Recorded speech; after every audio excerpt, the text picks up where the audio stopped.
Kini si Ma'am Krisa. Sikat ra ba ni siya kanya? Di ra ba ni siya hilabdanon? Di wag ni siya, wag ko nga may gilabdan ni, may gisaway ni. Kini si Ma'am Cindy 5. Grabe po maghinaway ni mo, Ma'am oy. Porket nga sikat ka tong nabahaan yung balay, viral ka, daghan na kag kwarta. Ana, brag inyo na makabutan na, brag langit, brag yung naabot. Grabe yung makasaway po tao na ito nag nos tinawd lang ako content creator sad ko pero bili sad ko anang grabe manaway burag iro nako. Kini si Ma'am Krisa, ko ka kuan nang hilabot ni. Prambot lang nimo Ma'am Cindy.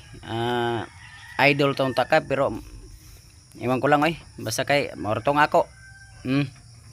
Nakisawsa lang ko dire pero nakisawsa lang ko tungod kay pag di gyud maayo content creator to content creator nga magsinaway dapat unta magtinabangay, no?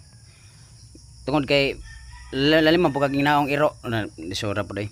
Di ano na lang, di lang ta magtinabangay na lang, di lang mag saway sa kagalingon. Inhip magtinabangay og palitan kong i-hike paning kamot, di lang mandaot og di lang manaway sa isikataw. Mao to, mga idol.